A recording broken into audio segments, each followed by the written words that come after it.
everyone. I welcome you all to this lesson. Today I am going to take up the topic A Psalm of Life, which is written by Henry Wordsworth Longfellow. In this poem, I will discuss line-by-line explanations, word meanings, theme, and moral of the poem. So here I begin. First of all, I'll discuss the title of the poem, A Psalm of Life, which is written by H.W. Longfellow. The title, A Psalm of Life, means a song of life, where psalm means a devotional or sacred song.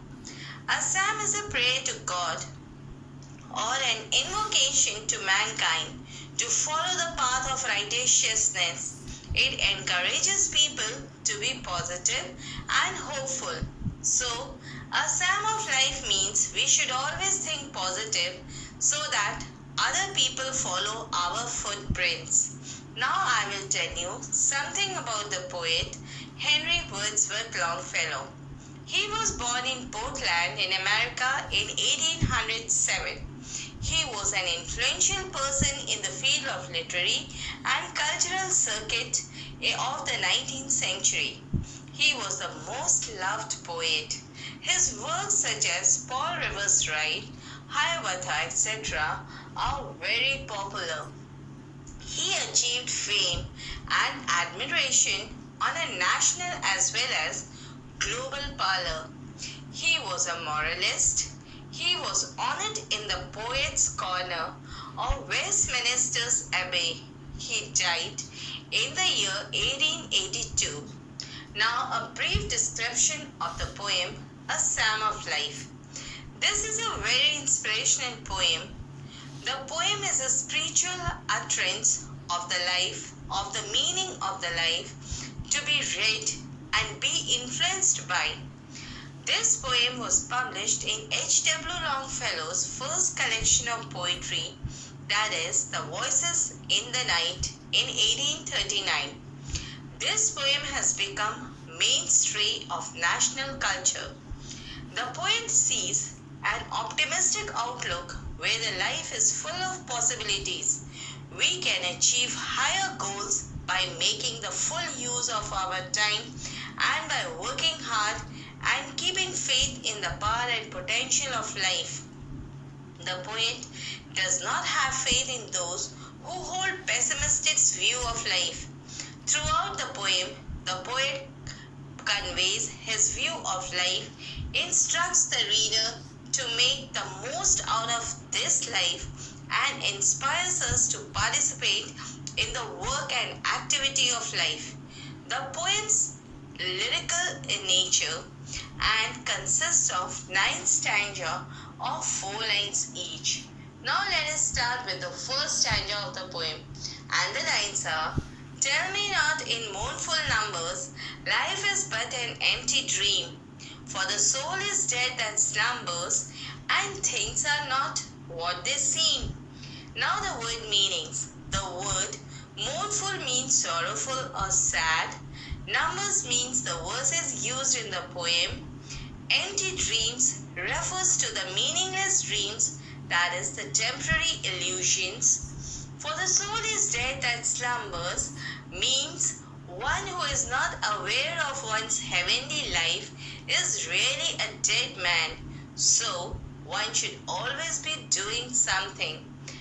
And things are not what they seem means the world does not reflect its true nature, because the gloomy aspect of the world is misleading. Now the explanation of the first stanza. In this stanza, the poet depicts an optimistic approach to life. He tells us not to tell him in sorrowful verses that the life is a hollow or meaningless dream. The poet criticizes the pessimistic persons who sings melancholy songs or writes sad songs or thinks that nothing can be achieved in this life. He who spends his life aimlessly all the time sleeping is already dead. Such a way of living misguides and misleads other human beings. Irrespective irresponsible life does not reflect the true nature of human life, as the souls of such people are sleeping and are ignorant. So the poet infuses its readers with the spirit of this beautiful line and assures that the life is not so shady or worthless as it looks like, and it has much more potential than we think of. Now the literary device used in the first stanza are: number 1, rhyming scheme, means the last word of each line is giving a musical effect. This stanza follows the rhyming scheme of A B A B, and the words from the stanza are numbers, dream, slumbers, and some, seem. Number 2, allusions, is an indirect reference of a person, place, thing, or idea of a historical culture, political or literary significance. The poet has used allusions to convey the message by enriching the expressions. Tell me not in mournful numbers. Here the number refers to the chapter and sections of the Bible where God formed men and breathed life into it. Mournful numbers, that is the gloomy, depressing ideas, are expressed as numbers. Number 3, metaphor. Metaphor is a figure of speech in which a similarity between two different things is implied but not directly stated. In this stanza, the metaphor is life is but an empty dream is used, in which means that when a person is alive, his dreams cannot be empty. He should live in the present and explore his dreams. Another metaphor used in this stanza is: for the soul is dead that slumbers, means the spirit is truly dead in those who slumbers, that is sleep, failing to take advantage of the possibilities of life. The fourth one is the paradox. Paradox is a figure of speech in which a statement appears to contradict itself, yet it can be true, or at least makes sense. The lines in the stanza is: and things are not what they seem, means the poet is talking about the appearance versus reality, where the beautiful life given to us by God is for a short period of time.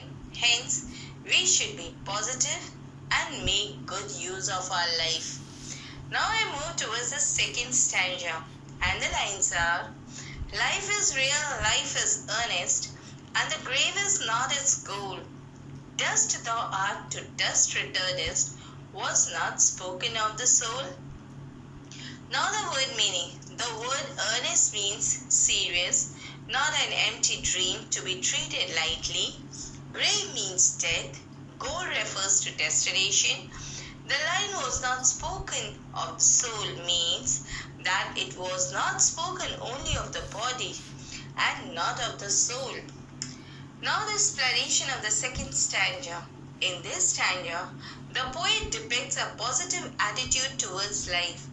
According to him, life is real and sincere and meaningful, which has a purpose behind it and not baseless or useless. So, we should not take this life lightly. To him, grave is not the ultimate goal of life. Life does not end with death. He wants to indicate that one's work remains in this world even after our death. So it should not be lived in deeds and not in years. All of us are born with a purpose or aim. That aim is neither enjoyment nor sorrow. The aim of life is continuous and ceaseless betterment, so that with each succeeding day we find ourselves a better and superior persons. The line, dust thou art, to dust thou returnest, means to say that we are all made up of dust and we will all go back to dust after our death. Here the poet talks about the body and not of the soul. He believe that there is the existence of the soul after our death. That is, the soul is immortal. We can compare from the first stanza, which stated that life is not an empty dream, is being recreated. Life is not akin to a dream because of the soul. Our soul adds meaning and permanence to our life. Death cannot touch it. Now the literary device used in the second stanza are: number 1, rhyming scheme. The stanza follows the rhyming scheme of AB, AB, and the words in the stanza are earnest, good, returnist, and soul. Number 2, alliteration. Alliteration is a figure of speech where repetition of the consonants in words in a line or verses are used. The alliteration in this stanza is: dust thou art, the dust thou returnest, and grave is not its goal. Number 3, anaphora. Anaphora, it refers to the repetition of a word or expression in the poem. The line from the stanza is: life is real, life is earnest, means to say that the poet has repeated the word life to emphasize his feelings about life. Number 4, allusions. The poet has used the allusions to convey his message by enriching the expression dust thou art to dust returnest, means to say that as we are all made up of dust and will return back to dust after our death, the poet makes it clear that he is talking of the body and is not applicable to the soul, as he strongly believes the existence of the soul after our death. Number 5, personification. In this stanza, the line was not spoken of the soul. Life and soul are personified as the human and it can speak. Now the third stanza, and the lines are: not enjoyment and not sorrow is our destined in a way, but to act that each tomorrow find us further than today. Now the word meanings. The word enjoyment refers to material pleasures. Sorrow means worldly pains. Destined refers to the aim of life. To act means to live a life. Each tomorrow means every moment of the future. Father means closure to heavenly life. Now the explanation of the third stanza. In this stanza, the poet tells us about the ideal way of living, that as we live each day, we should aim to move forward on our paths towards our goal, instead of wasting our time on enjoyment or sorrow, which is not our ultimate aim or way of life.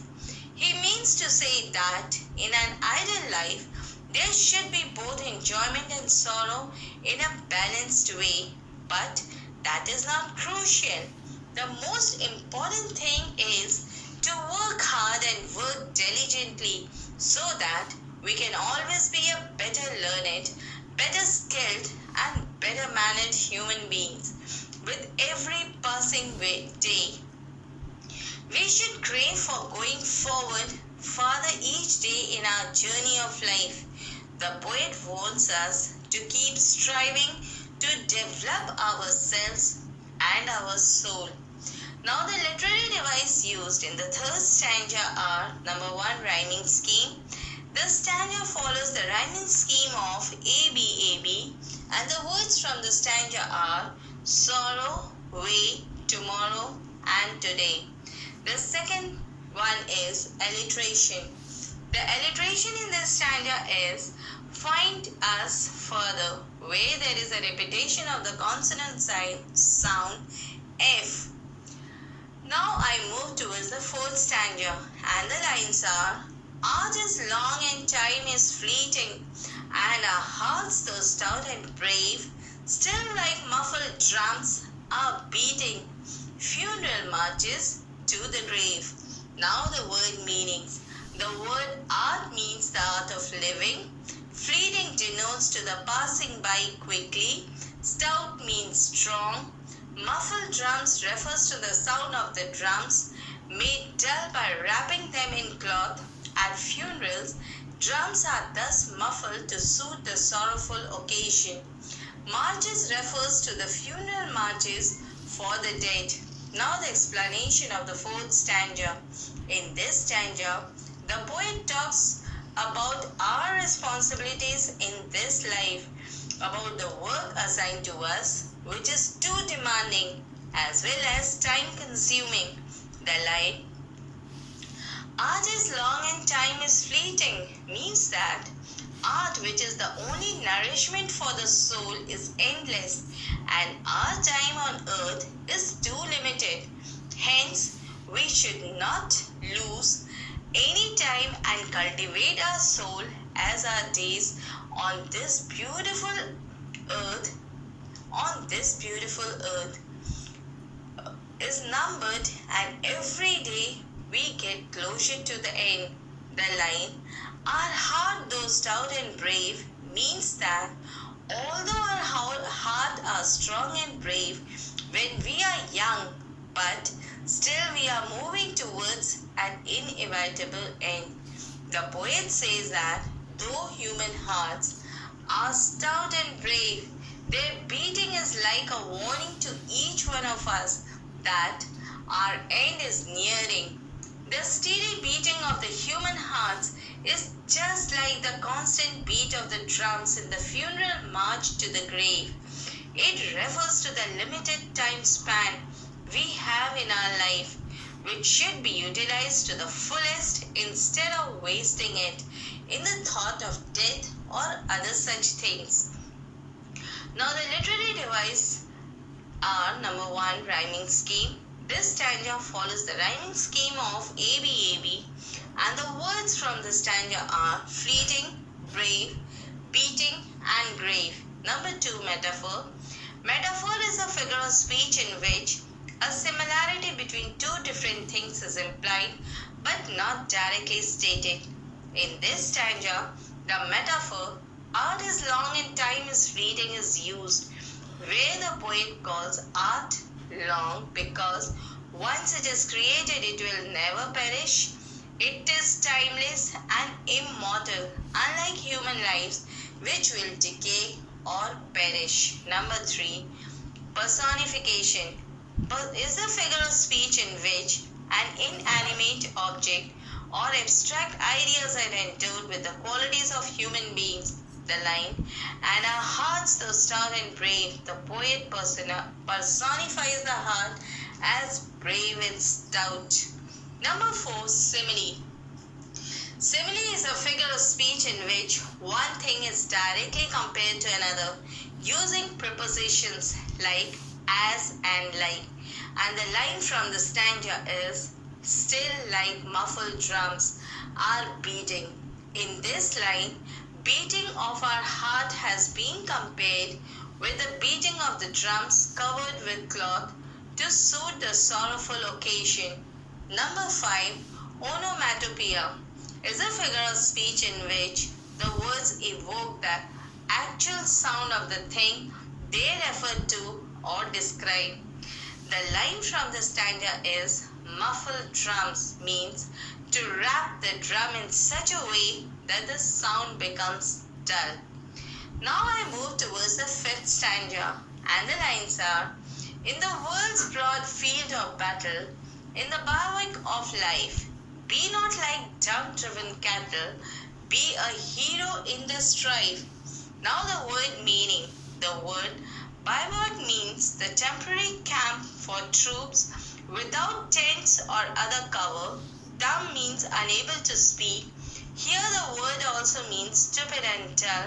The image of dumb-driven cattle suggests meek submissiveness. The word strife refers to the fight or struggle. Now the explanation. In the 5th stanza, the poet considers the whole world as a big battlefield, as well as a temporary camp for troops where we human beings come temporarily in the camps to fight the battles of life. So the human beings are compared with the troops. The line in the bivouac of life refers to the temporary camp for the troops without tent or other cover. Here the poet means to say that as we are all well versed with the fact that our journey on this earth is very short and our stay on this unique planet is temporary, so we should make the best use of our life during the period of short stay on this earth. The poet urges us to be a hero in this battle of life. That is, he wants us to be successful in life by following the right way of life. He doesn't like to see us like the dumb-driven cattle by others with no particular goal or directions. The expression dumb-driven cattle refers to the helpless creature. Being a human being, we should not afford to be submissive like the cattle that are driven around by anyone who happens to have a stick in his or her hand. That is, we should not surrender to the circumstances of life. Rather, we should change them in our favor with determination and courage. Now, the literary device used in this stanza are: number 1, rhyming scheme. The stanza follows the rhyming scheme of AB, AB, and the words from the stanza are battle, life, cattle, and strife. Number 2, metaphor. The line, in the world's broad field of battle, is a metaphor where our life is being spoken as a battle that we must fight to strive. Number 3 is simile. The line, be not like dumb-driven cattle, is a simile where the poet compares the human beings not to be like cattle who are driven by anyone, but we should set our goals with determination and courage and pave the way to success. Number 4, alliteration. The line, dumb-driven cattle, is an alliteration where there is a repetition of the consonant D, and the line, in the world broad field of battle, where there is a repetition of the consonant sound B. Number 5 is imagery. Imagery is used to make the readers perceive things with their 5 senses. The poet has used visual imagery to conjure mental images, such as in the world's broad field of battle, where the poet says that the whole life is a big battlefield. Now I move towards the 6th stanza, and the lines are: trust no future however pleasant, let the dead past bury its dead, act in the living present, heart within and God overhead. Now the word meaning. The word bury its dead means to put away what is past and forget the same. The word heart within means courage and confidence in oneself. And God overhead means God in heaven. Now the explanation of the 6th stanza. In this stanza, the poet advises us not to be tied up to our past and get mingled up in worries or anticipations of the future. He reminds us of a very popular quote: learn from the past, live in the present, and hope for the future. But here the poet instructs us not to trust or rely on the future, however bright or pleasant it might seem to be, because we often get carried away by the happy dreams about our future and forget to act in the present. He also tells us to forget the past events as they are all dead, should not haunt us anymore, and affect our present action as they are over and are of no use, so they must be forgotten. Your aim in life should be to act in the present moment with courage in yourself and trust in God. This belief will make us successful in life, as the mercy of God from heaven is shared to all the people on this earth. So, Our true concern should be to make use of present through self-belief and trust in God. Our faith in our actions and form the determination. In the last two lines of the stanza, the poet urges us to live and act in the present and burn our past. He also advises us to stop worrying about the future. He says that our past or our future cannot help us to achieve our goals. We can only rely and trust the heart within our bodies and our God above to give us strength to live each day in the present. Now the literary device used in the sixth stanza are number 1, rhyming scheme. This stanza follows the rhyming scheme of AB, AB, and the words from the stanza are pleasant, dead, present, and head. Number 2, alliteration. In this stanza, the line let the dead past bury the dead is an alliteration where there is a repetition of the consonant sound D. Number 3, allusion. Allusion is an indirect reference of a person, place, thing, or idea of a historical, cultural, political, or literary significance. The poet has used the line, let the dead past bury its dead, which has a biblical reference. It says that we should act in the living present and should not be captivated by the past events. Number 4, personification. In this stanza, the line, let the dead past bury its dead is personification, where the dead past is referred to a person.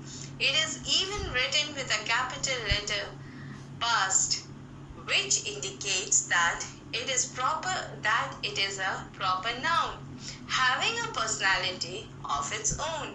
Similarly, in this stanza, the words future and present is also a personification.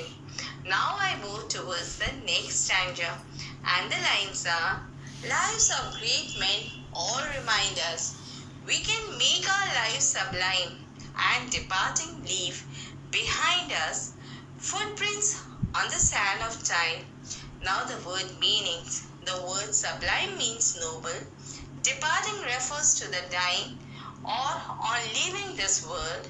Footprint means footmarks, that is our noble works that will show the way to others. Sand of time refers to the milestones in life.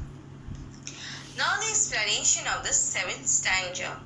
In this stanza, the poet reminds us that we should take inspiration from the lives of great and successful men, that we can also achieve those heights if we wish and strive for that.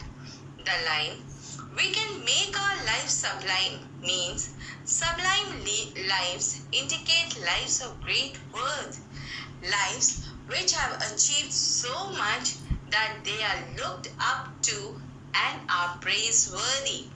Learning from the examples of the lives of many great leaders and people who have lived before us, we can be sure that it is not impossible to make our lives sublime or worthy of respect. In the last two lines means when we die, we can leave behind us our footprints, that is, the noble deeds as example for others to follow. And if we can do that, we would be living forever in our works in the hearts of the people. The poet compares this immortality to living footprints on the sand of time. That is, in this world, as we all know that no one will survive forever, but surely we can leave our marks on the infinite flow of the time through our good work, that is, the good deeds that would inspire later generations to follow our path. Now the literary device used in this stanza are, number 1, the rhyming scheme. This stanza follows the rhyming scheme of A B A B, and the words in this stanza are us, sublime, us, and time. The second is assonance. Assonance is the repetition of the vowel sound in the same line, such as the sound of E. In the line, lives of great men all remind us. Number 3 is imagery. Imagery is used to make the readers perceive things that their five senses. The poet has used visual imageries to conjure mental images such as footprints on the sand of time, means that the mark that great individuals leave behind, that is the noble deeds done by them. Number 4 is a metaphor. Metaphor is used in the line footprints on the sand of time. The phrase sand of time is metamorphic. Sand is an hourglass measures time, but the actual increment of time are lengths of temporal duration. Footprints on the sand of time is metaphor for the impressions a person's life leaves on others, that is, a person's accomplishment for his noble deeds for others to follow. Now I move towards the 8th stanza, and the lines are footprints that perhaps another, sailing over life's Solomon main, a forlorn and shipwrecked brother, saying, shall take heart again.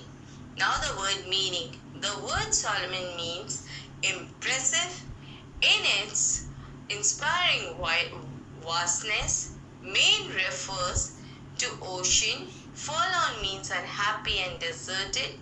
Shipwrecked means utterly gone astray from the right path. Take heart means be confident. Now the explanation of the 8th stanza. In the penultimate stanza, that is the second last stanza of the poem, the poet continues to speak about the noble deeds, that is the footprints which we leave behind for others to follow. He compares a dejected or wretched, unhappy and ruined person with a hopeless, shipwrecked man sailing over the last sea of life would take courage, following our examples, and hope to move forward. In this stanza, footprints are referred to the noble deeds of great men, and these footprints plays the major role in changing the mood of the person. That is, he will overcome his dejection and pick up courage and move ahead on his way to success. Our great actions are capable of initiating another chain of greatness, just like we take inspiration from the great men in history. Our success stories can also inspire someone going through a tough time in his life. He compares life to rough seas and paradise, to act of living as sailing on such Solomon waters. Any unhappy person can who finds it difficult to cope with situation on his life will get courage through our example and succeed in life. As we live, we should face the hardship in our path with determination. Only our willpower and persistence will help us to overcome our perils confidently. In the line, a fallen and shipwrecked brother, the poet uses the word brother to highlight that selflessness is one aspect of a good and healthy life. Only when we treat others the way we want to be treated, will be able to grow personally. Being happy for someone else's success gives us a positive approach to life, which in turn helps us in our strive. Hence, be confident, and move ahead. Now the poetic device used in this stanza are number 1, the rhyming scheme. This stanza follows the rhyming scheme of AB, AB. And the words in this stanza are another, main, brother, and again. Number 2, imagery. Imagery is used in the line footprints and perhaps another refers to the footprints of great men whose life inspires us to achieve our goals and make our lives remarkable. Number 3, metaphor. In this stanza, the line footprints is a complex metaphor which involves the description of footprints as two things: life, number 1, life experiences, and number 2, as the impression of those experiences on others. That is to say, footprints are both the events of life and the significance of those events as others see them. Number 2, the line is sailing over life's Solomon main is a metaphor where the poet describes the stormy ocean water to compare the struggles of life with. The poet says, just as a man feels hopeless and dejected when his ship is wrecked in the sea, similarly sometimes one flounders and struggles to swim to the shore in the deep stormy water of life. Number 4 is alliteration. The line sailing over life's Solomon main is an alliteration where there is a repetition of the consonant sound S. Now I move towards the 9th and the last stanza, and the lines are, let us then be up and doing, with a heart for any fate, still achieving, still pursuing, learn to labor and to wait. Now the word meaning, be up and doing means be alert and continue with one's good work. Heart for any fate means confidence to face any situations in life, favorable or unfavorable. Still means always, and to labor and to wait means to carry on the work, the good work, with patience. Now the explanation of the 9th stanza. In the last stanza, the poet gives a call for action. He wants us to keep on doing good with courage and determination and march forward towards perfection without bothering for the result. As we all know that hard work is the key to success. We should labor hard and patiently wait for the reward. The fruit of patience is always sweet. The duty done with a heart for any fate makes us a winner. So the poet inspires us to be ready to fill our present with bursts of activity and have courage to face any tumbling blocks that might come on our way in the process. Activity and the courage to face any hardship are the crux of a meaningful life.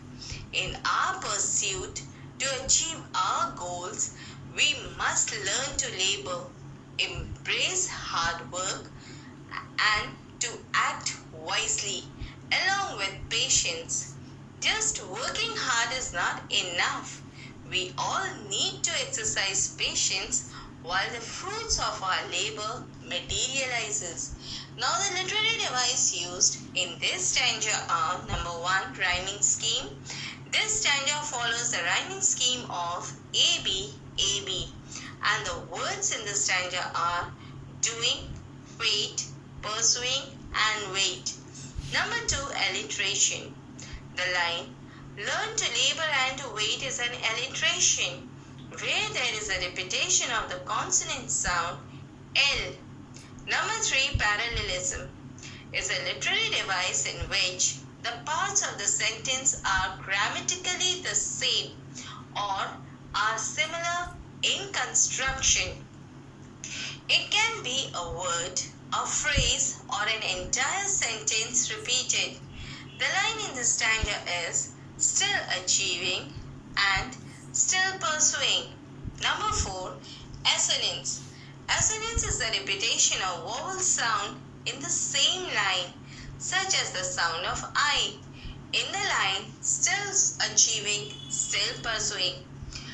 Now I will discuss the theme of the poem, A Psalm of Life, which is written by Henry Wordsworth Longfellow. A Psalm of Life is an inspiring and motivating poem, and the main themes are: number 1, live in the present. We should live in the present without bothering about the past or the future. Instead of paying attention to the joy and sorrow, we should act wisely in such a way so as to make our future better than the present. The poet urges the reader to understand the value of time as life is real. It gives great opportunities to make our life better. He says that grave or death is not the ultimate end of life, as the body comes from the dust and will return back to dust, but not the soul. So, we should lead our life in the best possible way. Number 2, be a hero in the battle. This psalm imparts the moral lesson of courage and patience as the most important virtue of our path to self-actualization. The poet tells us to have convictions and determinations to find our own way. We should be like a hero in the struggle and strife of life. We can emulate the lives of great men and achieve new heights in life, and then our own greatness will be recorded as examples for the future generations to follow. Number 3, a positive attitude towards life.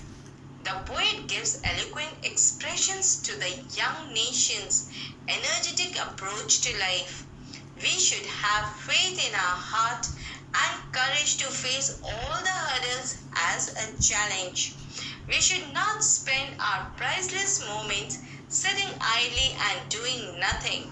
Rather, we should work hard to reach our goal and always have a positive attitude in life to move ahead and excel. Number 4 is the transition of life. The poet says that our life on this planet is short, so he inspires us to make the most use of it in the best possible way, as this is the gift, that is the life given to us by God, which will last for a short period of time. Number 5 is the importance of soul. The poet says that our soul is our ticket to immortality. Our bodies will go back to the dust, but our soul will live on. So we must add meaning to our life by trying to cultivate our soul. Number 6, the theme of life is the power of art. The poet has hinted us in the poem that one of the best way to enrich our life and soul is by indulging in art. The line from the stanza was, art is long and time is fleeting, means to say that the work assigned to us is too demanding as well as time consuming, but the time passes away quickly, leaving us bewildered. Number 7 theme is the courage. Courage is a recurring theme in the poem. The poet does not promise us a path full of roses. As we all know, even the roses have thorns in it. He ensures that we will face difficulties and obstacles. He also assures us that these hardships and struggles will be easy for us to sail through if we have the virtue of courage strong in our hearts. Now I'll move towards the moral of the poem. A psalm of life is a whole collection of moral principles to be followed by all people. It is our duty to make the world a better place to live in. The main morals of the poem are: number 1, life has a serious mission. Number 2, life does not end with death. Number 3, we have a destiny irrespective of our joys and sorrows.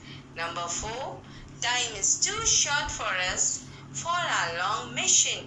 Number 5, become a great by emulating great men. Number 6, learn to labor and wait for results. Number 7, act now in the living present. Number 8, be a hero in the struggle of life. Number 9, leave your footprints for others to follow. Hence, in the poem A Psalm of Life, the poet carries a message of hope and encouragement. It encourages people to live their life to the fullest, using the short time we have here on this earth as a gift. The poem is a message to future generations to find work and action and gives them purpose and passion. This is a beautiful poem which preaches the philosophy of action and teaches the lesson of facing life bravely. The poem sings the glory of human life, which can turn all actions into a chronicle of great achievements. All one needs is the determination to live life to the core. We should stay fearlessly, as life is a noble mission and attainment of the described and desired goal is the mission of life, with lots of positive vibes in it. So always be positive. With this note, I end this lesson.